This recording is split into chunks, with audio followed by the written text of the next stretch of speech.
안녕하세요. SGO 코리아 강주영 팀장입니다. 이번 시간에는 매트를 활용해서 합성하는 방법에 대해서 살펴보겠습니다.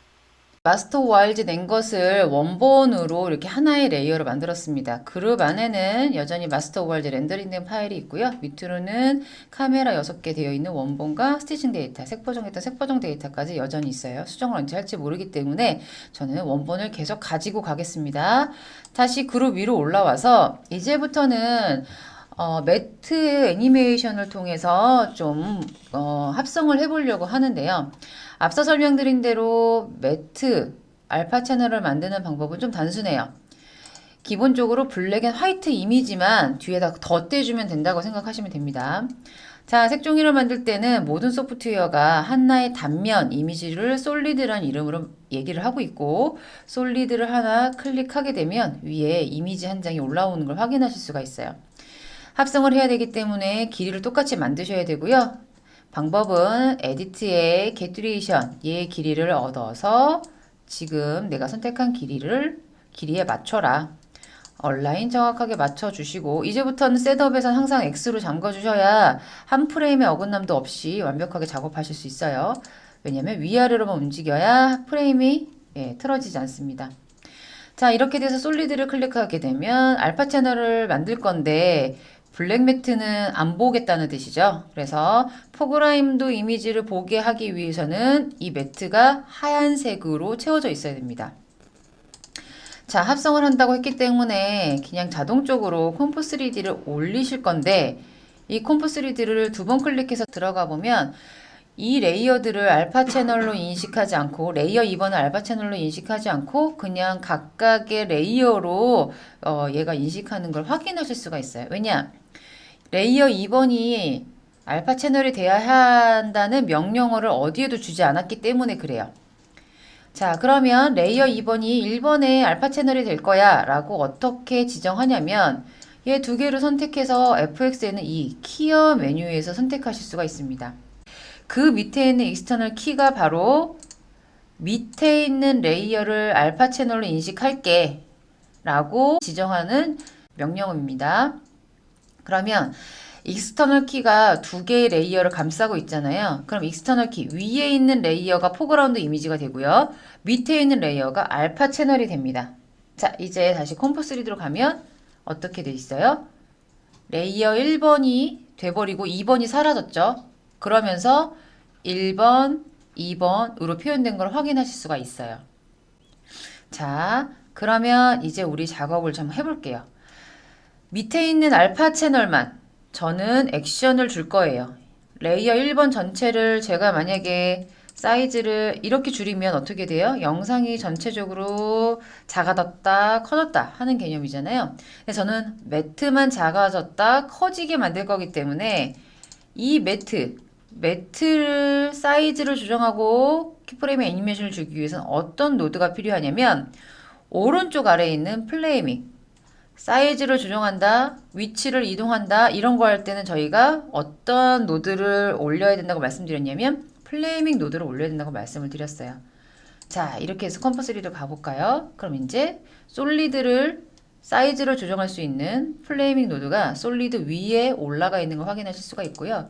이 연결 구조는 여기 있는 화살표 모양대로 보실 수가 있어요. 아, 이 플레이밍이랑 솔리드는 하나의 레이어인데 얘가 여기에 얘는 이 명령어가 솔리드에 대한 명령어구나. 그리고 여기 레이어 하나가 있는데 이 레이어 하나는 이 밑에 이렇게 많은 레이어를 다 감싸고 있구나 라고 이렇게 트리 구조와 화살표로 이해하실 수가 있습니다. 자, 이 상태에서 플레이밍을 선택하고요.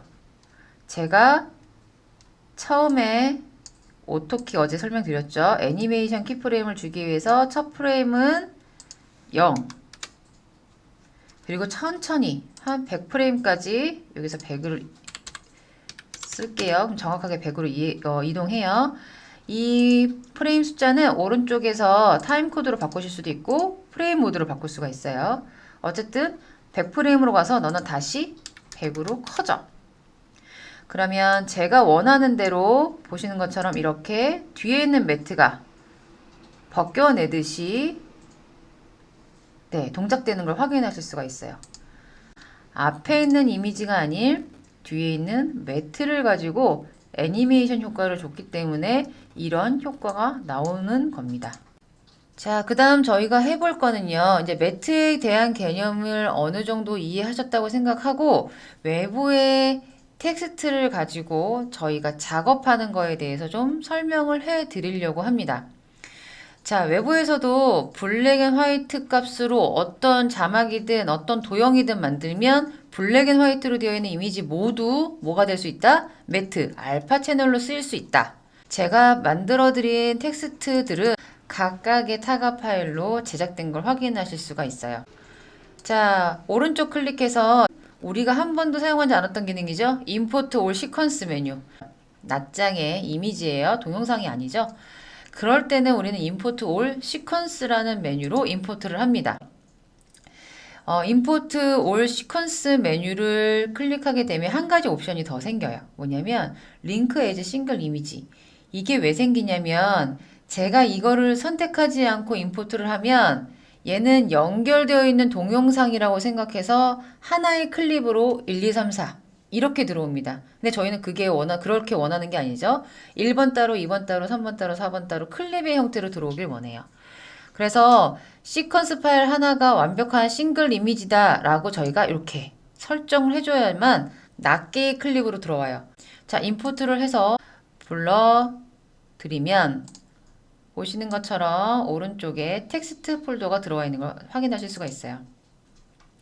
우리 여기서 1번 텍스트만 한번 올려보겠습니다.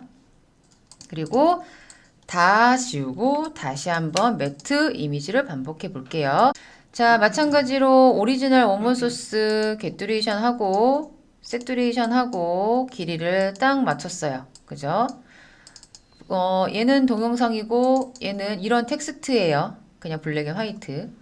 합성을 해야 되니까 당연히 컴프3D로 두 개를 레이어를 묶었는데 묶어서 들어가 보면 지금 얘가 인식하는 거는 이 녀석 레이어 하나 그리고 배경 레이어 하나 두 개로 각각 인식해요. 근데 우리가 원하는 건 뭐예요? 레이어 1번은 포그라운드 이미지고 레이어 2번은 매트로서 알파 채널로 보여지길 원하는 거죠. 그러면 얘는 레이어 2번은 알파 채널로 우리가 보이게 할 거야. 그거에 맞는 명령어 노드를 올려줘야 되잖아요. fx의 external key라는 메뉴였습니다.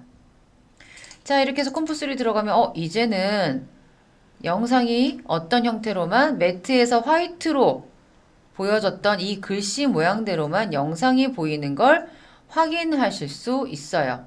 자, 이 상태에서 저는 이 자막이 좀 서서히 커지게 하고 싶거든요. 서서히 커지게 하고 싶은데 그렇게 하기 위해서는 이 녀석을 무빙할 수 있는 메뉴 어떤 메뉴였냐면 fx의 플레이밍 노드 메뉴였습니다. 자, 그렇게 되면 보시는 것처럼 이 플레이밍 노드를 선택해서 이 녀석들의 사이즈를 X로도 움직일 수 있고 Y로도 자유롭게 움직이실 수 있어요. 자, 이제 얘는 움직여야 되기 때문에 키프레임 애니메이션을 만들어야죠. 자, 0프레임일 때는 어떤 모양이었다가 내가 원하는 200프레임에서는 어떤 모양이 됐으면 좋겠다. 그럼 이 0프레임의 동작을 그 사이즈나 모양을 기억시키기 위해서 오토키 모드를 활성화한다고 말씀드렸어요. 오토키는 내가 사이즈를 줄 때마다 보시는 것처럼 녹색으로 딱 찍는 거고요. 그러면서 위쪽에 이런 식으로 녹색 화살표가 생기는 걸 확인하실 수가 있어요. 자, 너는 처음에는 사이즈가 자, X하고 Y, Shift 누르고 동시 선택해 주시고요. 사이즈를 작게 이 정도로 시작했다가 300 정도 됐을 때 10초 정도 천천히 정확하게 쓰기 위해서는 여기 프레임 정할 수 있는 프레임 창에다가 300을 써주시고요. 300 프레임 때는 너의 모양은 이랬으면 좋겠어.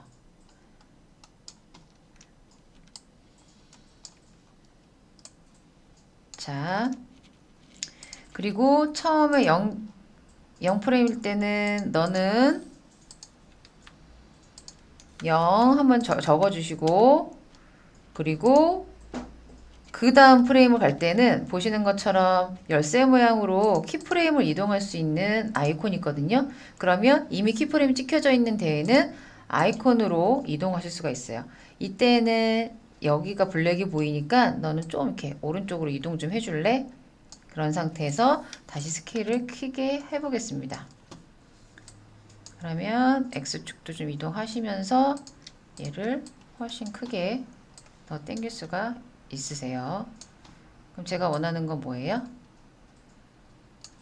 이 녀석이 이렇게 커지기를 원하는 거죠. 좀 더 천천히 커지길 원한다. 자, 여기에서 저는 선생님 300프레임이 괜찮은 속도인 줄 알았는데 너무 얘가 천천히 가요. 얘를 좀 앞으로 당겼으면 좋겠어요. 그럴 경우 생기죠. 내가 찍은 키프레임 이 포인트를 이동시키고 싶다. 그러면은 키프레임을 수정하는 개념인데, 키프레임을 수정하기 위해서는 반드시 오른쪽에 있는 우리 어제 배웠던 키프레임 그래프를 열라고 말씀드렸어요. 저는 이 네 개를 선택을 한 상태에서 줌핏을 해서 보시는 것처럼 키프레임 그 사이즈가 커지는 키프레임도 보시고 X가 움직이는 키프레임도 한눈에 보실 수 있게끔 만들어 놨습니다. 자, 여기에서 사이즈도 다시 150으로 쫙 갖다 놨어요. 그러면 어떻게 되냐면 플레이를 하면 이렇게 속도가 빠르게 바뀌는 걸 확인하실 수가 있죠. 네. 이렇게 내가 원하는 내가 이미 설정해 놓은 키프레임의 포인트를 바꾸고 싶을 때는 키프레임 값이 들어가 있는 녀석을 Shift로 다 선택하시고, 그리고 줌핏을 하게 되면 내가 선택한 모든 키프레임 그래프를 보실 수가 있습니다. 전 좀 너무 작아서 디테일하게 작업을 못할 것 같아요 하시는 분들은 오른쪽에 보면 맥스 창이 있거든요. 맥스로 열어서 이거를 크게 보실 수도 있어요.